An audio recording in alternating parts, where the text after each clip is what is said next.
Então, quando a gente vai para o atendimento de crianças e adolescentes, a gente vê uma preocupação muito intensa com a parte física, né?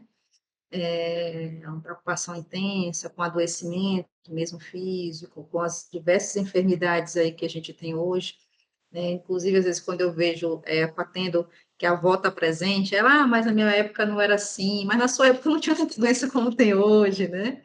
Então, o mundo mudou mesmo, né? Então, as preocupações, elas aumentaram, as doenças surgiram, né? O Covid mesmo aí não tinha Covid, né? Da forma que veio aí com tudo, com a forma de pandemia. Então, assim, as coisas, elas realmente vão piorando, as doenças vão aumentando, os vírus vão surgindo, e a preocupação que eu vejo mais intensa com relação aos pais é com relação ao adoecimento físico mesmo dessas crianças, né? O adoecimento, crianças que podem evoluir com alguma gravidade, né? Já pode acontecer mesmo de fato.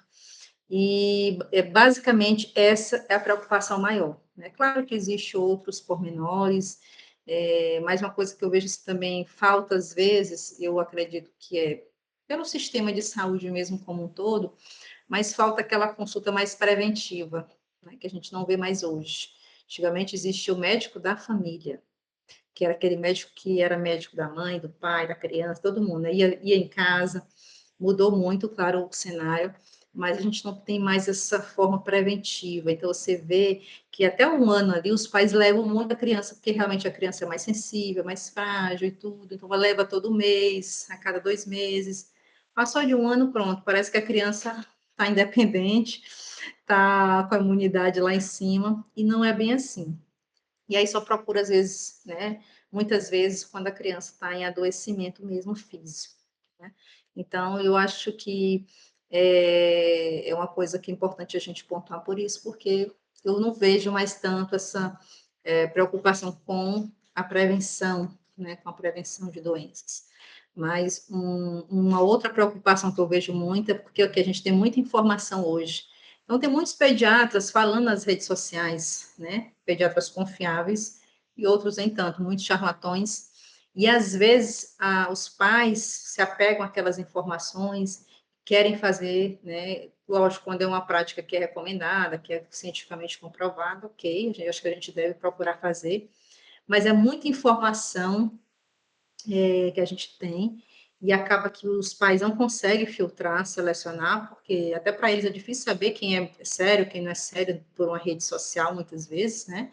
Então, acaba que também eles trazem essas preocupações de tanta informação que eles veem. Ah, surgiu uma coisa nova aí, já ficam desesperados. Será que é isso mesmo? Será que você vai pegar meu filho, vai pegar? Será que você vai acometer ele? Né? Então, a gente também tem muito isso hoje, né? É uma preocupação que a gente vê bastante. Tem uma, tem uma coisa que você falou que é interessante, que eu também não sabia, né, e a gente estuda muito, né, procura estar sempre atualizado, é que uma criança, um jovem, com uma criança, ele precisa de um pediatra até os 19 anos. A minha mentalidade era até os 7 anos. Para mim, depois Não. dos 7, já estava livre, porque na minha cultura de ensinamento, eu fui ensinado que uma criança vai adoecendo até os 5 anos, depois dos 5 anos ela tem uma empinada de estágio de sadia, e a partir dali já não precisa mais de médico. E aí eu Novo. desenvolvi essa crença limitante que a partir dos 7 aí me te vira aí.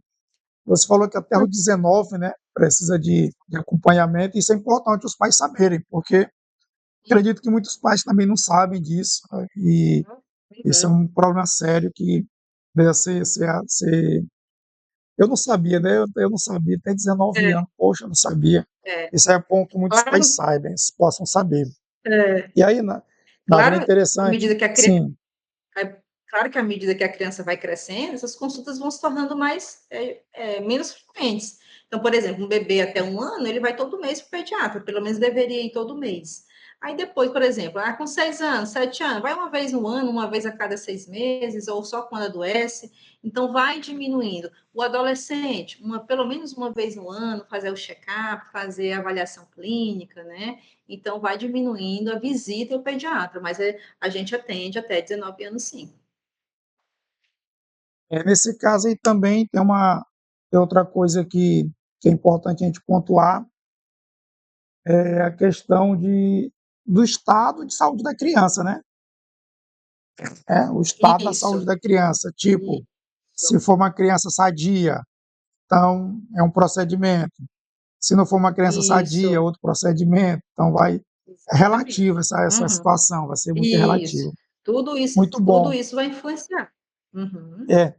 E aí, Nájila, você atende muitas crianças por dia, né? Você tem muitos clientes crianças. Uma coisa também que eu Sim, vi que é importante pontuar aqui é que seus seguidores lá no Instagram sempre elogiam o seu trabalho como pediatra. Isso faz a gente acreditar que você é uma pediatra dentro dos padrões da ética responsável, que presta um bom trabalho. sim, Por isso que os pais estão lá sempre elogiando. E em contrapartida a isso, né, usando isso, na verdade, sabendo disso, quais seriam os conselhos, né, que você, como pediatra, daria para os pais que desejam criar os filhos em um ambiente sadio? Que a gente sabe que muitos, se estudando essa questão de filhos ultimamente, eu consegui algumas informações que eu achei interessante, que até os 13 anos é o período de formação de uma criança onde os pais mais podem atuar. E aí, se o pai sim, quiser ajudar um filho, ele tem até os 13 anos, depois dos 13 anos, ali já vai ser o filho, apesar de ser um adolescente, mas ele vai precisar lidar com aquelas emoções, até porque ele vai entrar numa fase que ele não vai estar muito seguindo orientação, ele vai pensar, não, eu sou o cara, eu resolvo é do meu jeito aquilo. Então, até os 13 anos é quando você tem uma autoridade atuante, né, sim. na vida emocional dele.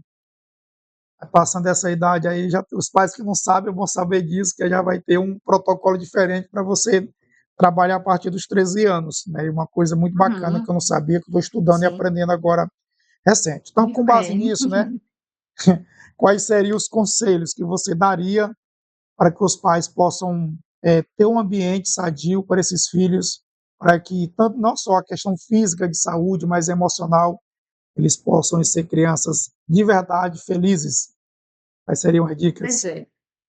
Uma coisa interessante que o senhor falou é sobre essa faixa de idade, que até 13 anos você está formando, né, o caráter, a personalidade daquele indivíduo. Depois dos 13 já está formado, né?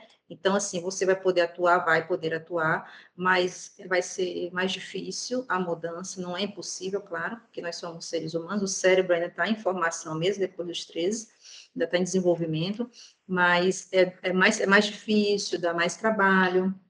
Então, eu digo logo de antemão, antes de dar mesmo os conselhos, é que, assim, pais, não percam tempo, né?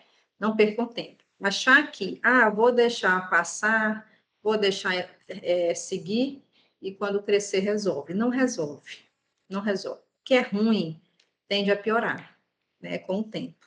Então, por exemplo, um exemplo que eu vou dizer assim, dormir na cama dos pais. Gente, isso, os pais que estão me ouvindo aqui, isso é um problema muito sério. Criança não pode dormir na cama dos pais por N motivos, desde problemas físicos a problemas emocionais, tá? Não pode. Claro que tem aquela faixa de idade, onde é muito bebezinho, que dorme no quarto, mas a gente orienta que seja no berço da criança, né? Mas no mesmo quarto, mas no bercinho dela.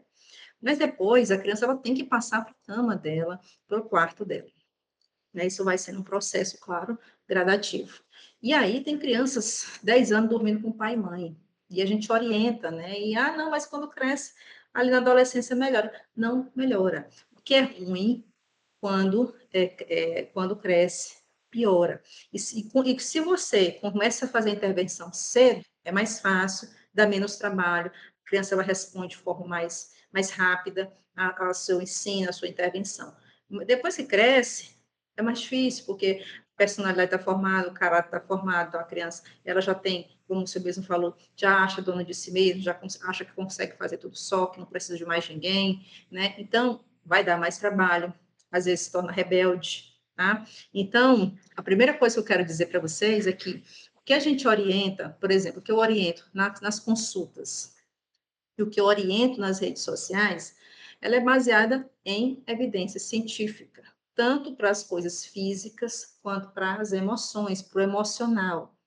E trago também, claro, que eu nunca me desvinculo, claro que eu não atendo só pessoas cristãs, mas eu tento também sempre incluir ali na minha profissão. Tento não, ela sempre está presente. né, nesses ensinamentos, porque são ensinamentos milenários de sabedoria. Né? E aí, dentro desses conselhos, o que, que eu oriento aos pais? Primeiro, que eles se resolvam emocionalmente. Porque pais feridos, pais machucados, pais que trazem ensinamentos errados lá da infância, adolescência, de gerações, eles precisam se tratar, ser curados, para que os filhos, né, para que eles não passem isso para os filhos. E é por isso que quando eu fiz a psicanálise, que eu queria ajudar a criança e adolescente, depois eu entendi que quando a gente ajuda ali no processo de cura dos adultos, né, que são mães, que são pais, eles automaticamente vão ajudar na cura dos filhos também, né? Então, o primeiro ponto é esse. Se você ainda não é pai, se você ainda não é mãe, já de agora, antes de ser mãe, antes de ser pai, se você pretende ser, agora você se cure, procure ajuda, se trate dos seus traumas, faça processo de autoconhecimento, né, em que você não, lá na frente, não transmita, né, as coisas erradas que você aprendeu. Claro que não foi de forma intencional. A gente entende que os nossos pais, as gerações anteriores, eles não tinham tanto conhecimento, não tinham conhecimento, muitos, né, do que a gente tem hoje. Então, eles fizeram o melhor que eles podiam, mas erraram em muitos pontos. Então, a gente precisa hoje, alguém precisa dizer, eu quero fazer diferente. E aí, buscar isso. Então, esse é o primeiro ponto, é se curar, se tratar. Muito bom. Muito boa dica, porque os pais curados, filhos curados, né? Pais sadios, Exatamente. filhos sadios. Então, a principal dica Exatamente. que você daria seria para os pais cuidarem de si mesmos, para depois cuidarem Exato. dos filhos.